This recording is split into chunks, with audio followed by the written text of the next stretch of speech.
नमस्कार. मी डॉक्टर विजय शिंदे, सहाय्यक प्राध्यापक, अर्थशास्त्र विभाग प्रमुख, गोखले एज्युकेशन सोसायटीचे कला, वाणिज्य व विज्ञान महाविद्यालय, जव्हार, जिल्हा पालघर. विद्यार्थी मित्रांनो, शेती आधारित उद्योगांसमोरील असणाऱ्या महत्त्वाच्या समस्या बघूया. उद्योगांना लागणारा कच्चा माल साठवून ठेवण्याची पुरेशी व्यवस्था नसल्यामुळे केवळ 3 महिने पुरेल एवढाच कच्चा माल साठवून ठेवता येतो. उत्पादकाला स्वतःला ग्राहकांना विक्री करणे शक्य नाही. त्यामुळे मध्ये व्यापारी लोकांची साखळी निर्माण होते. त्यामुळे त्यांचा बराच तोटा होतो. जे धान्य, फळे आणि भाजीपाला निर्माण होतो, तेथे त्या प्रमाणात त्यांच्या संकलनाची, साठवणुकीची आणि निर्यातीसाठीच्या योग्य यंत्रणेची व्यवस्था उपलब्ध असत नाही. ऊस, कापूस यासारख्या यासारखी पिके पैशाची पिके म्हणून शेतकऱ्यांनी स्वीकारली असली तरी त्यांचा उत्पादन खर्च तसेच देशातील आयात निर्यात धोरण या सर्वांचा परिणाम या पिकांच्या लागवडीवर मोठ्या प्रमाणात होतो. कधी कधी उत्पादन उच्च दर्जाचे असून ISI किंवा EGMARK यासारख्या मानांकन प्राप्त झालेल्या असतानाही प्रत्यक्ष निर्यात करणे शक्य झालेले नाही. राजकारणाचा प्रवेश. सहकारी चळवळीने काही प्रदेशात उत्पादन वाढले खरे, पण कालांतराने सहकारी चळवळीतील व्यावसायिक दृष्टिकोनाचा अभाव व राजकारणाचा प्रवेश करण्यासाठीची एक पायरी म्हणून सहकारी संस्थांचा वापर केला आहे. त्यामुळे याच्यावर अनिष्ट परिणाम झाला आहे. कर्जबाजारीपणा. शेतजमिनीचा वापर अन्य कारणासाठी वाढत गेल्याने शेतजमीन घटायला लागली, शेती परावलंबी व्हायला लागली. त्यामुळे छोटे शेतकरी कर्जबाजारी झाला आहे व आत्महत्या करू लागला आहे. उद्योग स्थापन करण्यासाठी प्रशिक्षणाची गरज असते. त्यामुळे प्रशिक्षणाशिवाय ग्रामीण लोक उद्योग करण्यास तयार नाहीत आणि सोयीच्या ठिकाणी व सोयीच्या वेळी प्रशिक्षण उपलब्ध होत नाही. उत्पादित मालाच्या विक्रीसाठी बाजारपेठ विस्तार करण्यासाठी मालाला आकर्षक वेष्टनाची गरज असते. त्यासाठी प्रशिक्षणाची गरज आहे. स्थानिक पातळीवर मागणी होत नसल्यामुळे प्रक्रिया, पॅकिंग व वाहतुकीचा खर्च बराच जास्त येतो. शिक्षण, प्रशिक्षण, सुविधांच्या अभावामुळे कामगारांची कार्यक्षमता वाढविण्यात अनेक अडचणी येतात. मोठ्या प्रमाणावर उत्पादनासाठी भांडवलाची गरज असते, परंतु ते सहजपणे उपलब्ध होत नाही.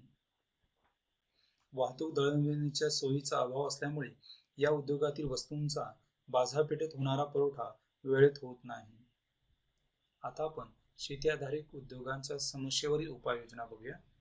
शेती आधारित उद्योगांची स्थापना ग्रामीण भागात करण्यासाठी आवश्यक असणाऱ्या आधारभूत सोयीसुविधा जसे वीज, पाणीपुरवठा, रस्ते, अधिकोष, प्रशिक्षण संस्था इत्यादी निर्माण केल्यास ग्रामीण शेती आधारित उद्योग सुरू करण्याची प्रेरणा ग्रामीण लोकांना मिळू शकेल. त्यामुळे रोजगार निर्मिती, उत्पन्न वाढ, दारिद्र्य निर्मूलन यासारख्या गोष्टी साधल्या जातील. शेतीवर आधारित उद्योग ग्रामीण भागात स्थापन केले तरी त्यामध्ये उत्पादित होणाऱ्या उत्पादनाला देशी बाजारपेठेसोबत आंतरराष्ट्रीय बाजारपेठ उपलब्ध व्हावी म्हणून निर्यातक्षम उत्पादन करण्यासाठी उद्योजकांना प्रेरित करण्यासाठी निर्यातीकरिता आवश्यक सोयी सुविधा सहजपणे आणि सोपेपणाने उपलब्ध व्हाव्या. शेतकऱ्यांचे नुकसान टाळण्यासाठी मुळात उद्योगाचे निकष लावून शेती नियोजन करावयास हवे व उद्योजकाची मानसिकता प्रत्येक गावापर्यंत कशी पोहोचेल या दृष्टीने प्रयत्न केले पाहिजेत. शेती आधारित उद्योगांच्या विकासाकरिता शेती विकास महामंडळ स्थापन करण्यात यावे, ज्या अंतर्गत या उद्योगांसाठी प्रशिक्षण, वित्तपुरवठा, अनुदान देऊन ग्रामीण तरुणांना शेती आधारित उद्योग स्थापन करण्यासाठी आकर्षित करता येईल. कृषी आधारित उद्योग ग्रामीण भागातच आणि शेतकरी, शेतमजूर यांना सहकारी तत्वावर किंवा बचत गटाच्या माध्यमातून सुरू करण्यास प्राधान्य देण्यात यावे, जेणेकरून ग्रामीण भागातील लोकांच्या उत्पन्न स्तरात वाढ होऊन ग्रामीण विकास साध्य करणे शक्य होईल. शेतीतील बदलते तंत्र आणि वेगवेगळे प्रयोग आत्मसात करण्याची मानसिकता शेतकरी वर्गामध्ये तयार केली जायला हवी. तसे नवे तंत्र आणि प्रयोग शेतकऱ्यापर्यंत पोहोचवण्यासाठी योग्य व्यवस्था हवी. वेगळा कृषी अर्थसंकल्प दरवर्षी सादर करण्यात यावा, जेणेकरून एकूणच कृषी क्षेत्राच्या विकासासाठी आर्थिक तरतूद करणे शक्य होईल. या उद्योगांच्या विकासाकरिता बँकांनी अल्प व्याजदराने कर्ज पुरवठा करावा.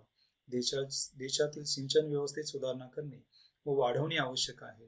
भारनियमन पद्धत बंद करावी.